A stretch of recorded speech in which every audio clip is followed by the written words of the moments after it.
प्रिय विद्यार्थियों, पूर्व के वीडियो में हमने जनसंख्या की गुणात्मक स्थिति के विषय में दो बिंदु पर चर्चा करी।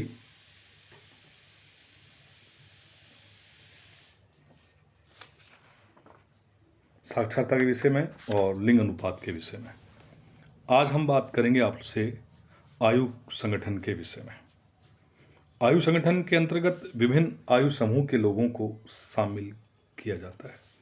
विभिन्न आयु समूह को सामान्यतः 3 वर्गों में हम इसको विभाजित करते हैं: युवक या तरुण समूह, प्रौढ़ या वयस्क समूह, वृद्ध समूह। ये 3 समूह हैं: युवक हो गया, प्रौढ़ हो गया, वृद्ध हो गया। आर्थिक दृष्टिकोण से जनसंख्या को मुख्यतः 2 समूह में हम बांटते हैं: कार्यशील समूह और अकार्यशील समूह। कार्यशील समूह के अंतर्गत युवा वर्ग, वयस्क व्यक्तियों को शामिल किया जाता है, जबकि वृद्ध बच्चों को हम अकार्यशील जनसंख्या मानते हैं। आयु संगठन का पढ़ने का हमारा मूल उद्देश्य भी यही है कि कितने लोग उस देश में कार्यशील हैं और कितने लोग अकार्यशील हैं। जिस देश में कार्यशील जनसंख्या अधिक होती है उस देश की आर्थिक सामाजिक स्थिति सुदृढ़ मानी जाती है, और जिस देश में अकार्यशील जनसंख्या ज़्यादा होती है उस देश की स्थिति विपरीत मानी जाती है। यानी कि डिपेंडेंसी रेशो जितना ज़्यादा होगा उतनी ज़्यादा स्थितियाँ हमारे लिए नुकसानदायक होती हैं। डिपेंडेंसी रेशो बेरोजगारी को बताती है, पूंजी संसाधनों का अभाव को बताती है। 2-3 बातें बताई मैंने आपसे। क्या बताई कि डिपेंडेंसी रेशो डिपेंडेंट ज़्यादा होता है, बेरोजगारी दिखाई देगी, अराजकता दिखाई देगी, और आप संसाधनों का अभाव हमको दिखाई देगा। इस संदर्भ में आप लोगों ने विद्यार्थियों भूगोल के प्रायोगिक परीक्षा में द्वितीय वर्ष में, भूगोल के द्वितीय वर्ष में 3 प्रकार के आरेख पढ़े: 1 डायमेंशनल, 2 डायमेंशनल और 3 डायमेंशनल। आपने स्कूल लेवल में पढ़ा होगा पिरामिड आरेख। पिरामिड बनता है ना, जिसमें हम एक तरफ पुरुष लेते हैं, एक तरफ स्त्रियाँ लेते हैं, और मध्य में हम आयु ग्रुप को लेते हैं, या साइड में आयु ग्रुप को हम इसका एक ग्राफ बनाते हैं। और ये आप ये देखोगे कि विकासशील देशों के जो पिरामिड हैं वो बिल्कुल पिरामिड शेप में दिखाई देते हैं। नीचे से आधार बहुत बड़ा होता है और ऊपर जा जाते वो कम होते हुए चले जाता है। जबकि विकसित राष्ट्रों के आप देखोगे कि बीच का जो आधार है वो बहुत बड़ा दिखाई देता है। एक कैसा होगा, बेल शेप। तो ये उस देश की स्थिति को अवगत कराता है, स्थिति को स्पष्ट कराता है। जनसंख्या की आयु लिंग संरचना का अध्ययन ग्राफ की सहायता से करने से पर यह एक पिरामिड का आकार लेता है।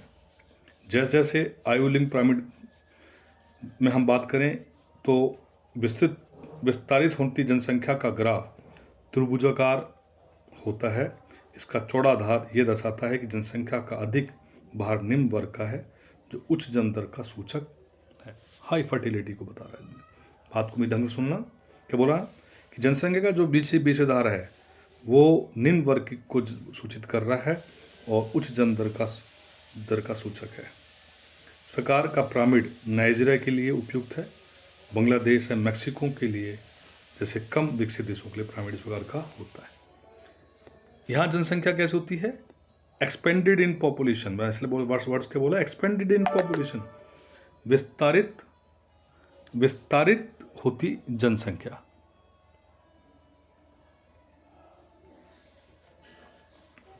दूसरा है स्थिर जनसंख्या।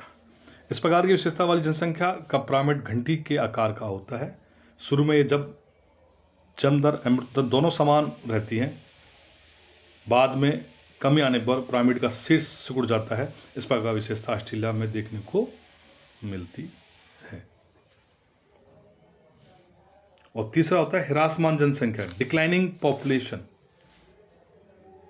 ये प्रकार का विशेषता जापान में मिलती है। यहाँ जन्म दर एवं मृत्यु दर दोनों ही निम्न पाई जाती है। यह एक विकसित राष्ट्रों का सूचक होता है। इन देशों में जनसंख्या वृद्धि ऋणात्मक या शून्य होती है।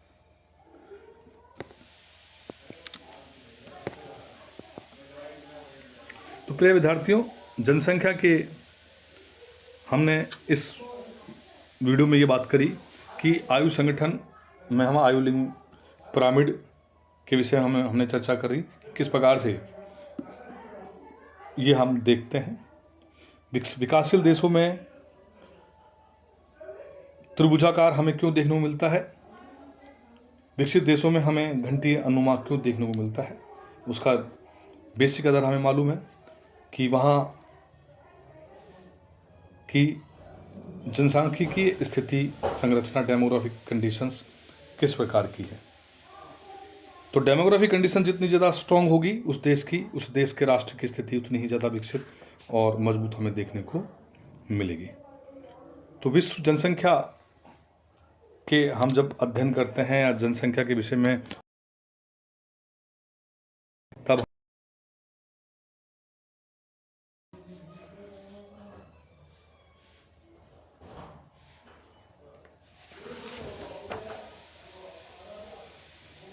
कि जनसंख्या क्वालिटी वाइज जितनी ज़्यादा अच्छी हो उतनी ज़्यादा उस राष्ट्र के लिए, उस देश के लिए अधिक इम्पोर्टेंट होती है। एक छोटे टॉपिक्स पे हम और बात कर लें इसी संदर्भ में, जिसको हम जनसंख्या की व्यावसायिक संरचना हम कहते हैं। जनसंख्या का यह समूह किसी पारिश्रमिक कार्यों में संलग्न नहीं हो, जिसका अर्थव्यवस्था से में सहयोग हो, ऐसे समूह को व्यावसायिक संरचना के नाम से जानते हैं।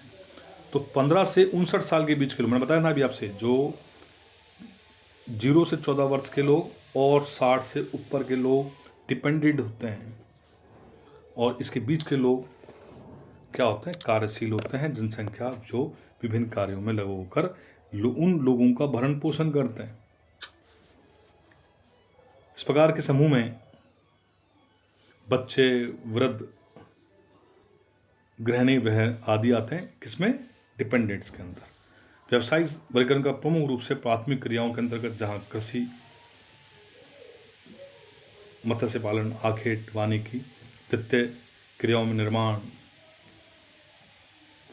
तृतीय क्रियाओं में सेवा क्षेत्र जैसे परिवहन, संचार, व्यापार, शिक्षा, चतुर्थ थोड़ा सा और विकसित क्षेत्र हो गया, जिसमें हम लोग मैनेजमेंट को, प्रबंधन को होते हैं, और पांचवें, आजकल हम पांचवें ही पढ़ते हैं, जिसे हम नीति निर्धारक, एक क्योंकि जिस क्षेत्र की सेवाएं बढ़ रही हैं वैसे वैसे वो चीज़ें भी हमारी बढ़ती हुई जा रही हैं।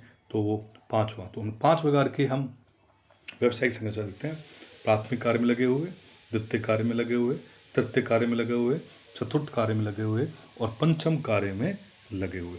इन कार्यों की जो प्राथमिक कार्य में लगे हुए अधिकांश थे, विश्व में यदि बात करें तो पिछड़े हुए राष्ट्र हैं।